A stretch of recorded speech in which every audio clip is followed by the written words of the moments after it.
അതായത് നമുക്കിന്ന് അടിപൊളി കിടില സ്പോട്ട് കിട്ടിയിട്ടുണ്ട്. മോമോസ് കിട്ടുന്ന കിടില സ്പോട്ട് നമുക്കിന്ന് കിട്ടിയിട്ടുണ്ട്.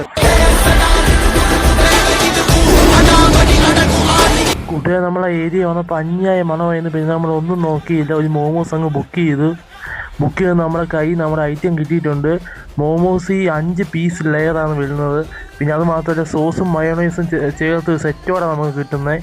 അപ്പോൾ നമ്മൾ സോസ് കൂട്ടി ആദ്യം ഒന്ന് പിടിച്ച് നോക്കാൻ പോകുന്നത്. നമ്മൾ പിടിച്ച് നോക്കി ഒരു രക്ഷയില്ലായിരുന്നു, അന്യായ ടേസ്റ്റായിരുന്നു. എനിക്കത് ഏറ്റവും കൂടുതൽ ഇഷ്ടപ്പെട്ട സോസ് തന്നെയായിരുന്നു. നല്ല എരിയും ഒക്കെ ഉള്ളതുകൊണ്ട് സോസും മോമോസും ഒരു രക്ഷയില്ലാത്ത ടേസ്റ്റായിരുന്നു കൂട്ടുകാർ. പിന്നെ ഒന്നും പറയാനില്ല, അന്യായ ടേസ്റ്റായിരുന്നു. ഈ ഏരിയയിൽ നിന്ന് ഇത്രയും നല്ലൊരു മോമോസ് ഞാൻ കഴിച്ചിട്ടില്ല. അത് ടേസ്റ്റായിരുന്നു. ഇതാണ് കൂട്ടുകാർ ഇവിടെ മെനു കാർഡ്. അപ്പോൾ നമുക്ക് ഇഷ്ടമുള്ളത് ചൂസ് ചെയ്ത് നമുക്ക് വാങ്ങിക്കാം. അപ്പോൾ ഈ കറക്റ്റ് സമയം വരുന്നത് വൈകുന്നേരം 4 മണി തൊട്ട് രാത്രി 12 മണി വരെ. ലൊക്കേഷൻ വരുന്നത് പത്തനംതിട്ട കോന്നി മാരൂപ്പാലത്തുനിന്ന് എലിയൊക്കെ പോകുന്ന റൂട്ടിലാണ് കൂട്ടുകാർ. അപ്പോൾ എല്ലാവരും പോയി പരീക്ഷിച്ച് നോക്കിയിട്ട് കമൻറ്റ് ചെയ്യുക കൂട്ടുകാർ.